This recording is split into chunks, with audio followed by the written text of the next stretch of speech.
Someone wanted to offer interesting, um, interesting outlook on the order of the three parashiyot that we have. We have Acharei Mot, Kedoshim, and then we have Emor. So, if you take the names of the parashiyot, say Acharei Mot, Kedoshim, Emor, it depends, like anything else, it depends where do you actually put the comma. So you could say Acharei Mot Kedoshim, Emor after, or you could say Acharei Mot Kedoshim Emor, Acharei Mot Kedoshim Emor. That could be it. So let's look at the comma of Acharei Mot Kedoshim Emor.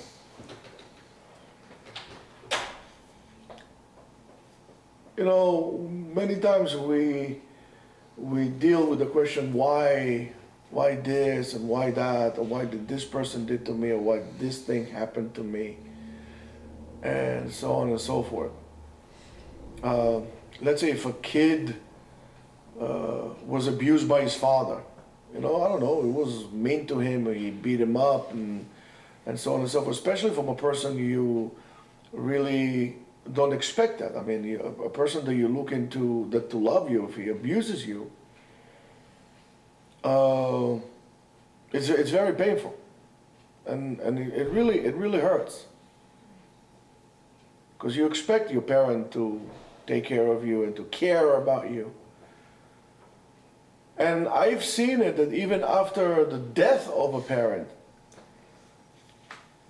in old age, the children who remained continue with the anger and the pain and so on and so forth, and really torturing and tormenting themselves on the matter. So for that, let's play around. Achrei Mot, after they die, say Kedoshim Emor, say the Kedoshim. What does it mean, Kedoshim? The person who hurt you was not a holy person. Who was not a holy person. So you expecting me to say that this person who tortured me or abused me or was bad to me, I should say he's kadosh? This is impossible. You want me to lie? I mean, you know the pain that he caused me, you know the abuse that he gave me. However, this is not for us to say that the person was kadosh, to say, oh, that didn't happen. On the contrary, whatever happened, happened. As much as you would not speak about a kadosh person, about a holy person, right? Don't speak about this person as well. In other words, here is a lesson to us to be able to let go. Just to let go. Whatever happened, happened, and it belongs to the past, and I need to move on.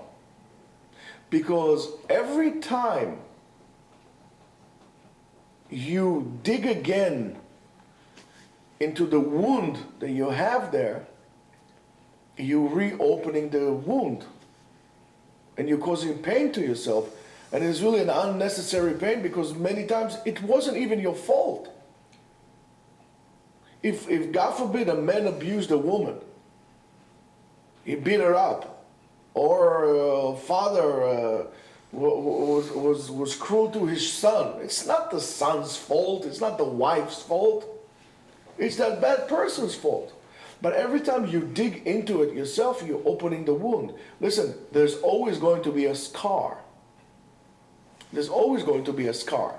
Because when you hurt someone, you have to understand that you're causing scars over there. You're causing wound. And sometimes it's very deep scars that, you know, scars is not always on the surface. They can go below the surface.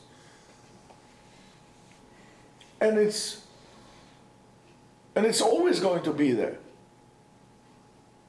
But it doesn't mean that every time you scar and you heal, you should take a knife or whatever it is and reopen that wound again and again and again.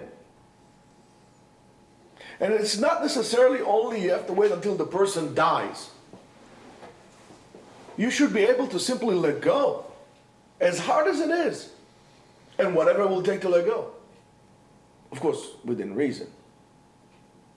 If it means that you have to move to a different town or a different country, you do it. And then you deal with it. You will have to bring in all the surface, deal with it, make a burial to it, make a ceremony. Bury that thing. The pain cannot be alive, cannot be raw all the time, because you're not going to be able to function, and you're going to live through bitterness, and you're going to live through anger. And when you live with those emotions, you can never be holy. So bury it. Make a ceremony, make a funeral to whatever happened, move to a new place, and that's it. Bury it. And don't live with this. So when we say, Acharei mot kedoshim emo, or Acharei mot kedoshim emo, then after, it doesn't make a difference where you put the comma for that. The idea is, it's finished, it's dead. Let go, it belongs to the past. There are people who always love to live in the past, and they relive the things that he did and he said. And I know a person is an old person, he's still angry about what his father did when he was, I don't know, 9 years old kid or something like that. You're almost 90 already. You can't. When are you going to let go? You just let go and live with it. That's a part of freedom that you live. So whatever happens, whatever somebody did to you, even if it's wrong, and many times it is wrong, you know, you have to understand that that was the person's choice, that he chose to live life like this. And every time you relive it, you let that person win. But the only problem is that from this point on, it's on you, not on that person. And believe me, I had my shares of bad things happen to me, believe me. But you gotta move on. You gotta move on. This is how you actually able to deal with things. You bring it to the surface. You say, I had a problem. This happened to me. Sometimes there were things you could do about it and you did it, and sometimes it was beyond your control. And you move on. It's not worth it. That's why hate is a very bad thing to live with, because hate infuses you to that item or to the source of that hate. So, for example, if you hate a person, by the fire that comes from that friction of hate, you fuse yourself to that person. You don't even solder yourself. You fuse yourself to the person. So why would you do that? Simply sometimes cut the ties, bury whatever needs to be buried, and move on with your life. That's a very important lesson to life. Don't live in the past. There's nothing you can do about it. Don't worry too much about the future, because you don't know what's going to be about it. Your future is determined by the now, by what you're going to do now. So in a way, the only thing that we have is the now, in our ability to change. Right now. And every moment becomes the future.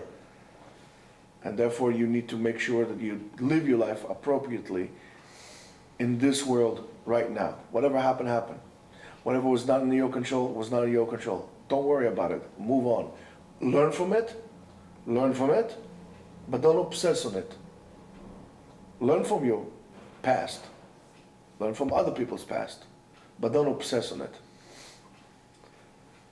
And that's a very important lesson to do, and we love to talk about the past.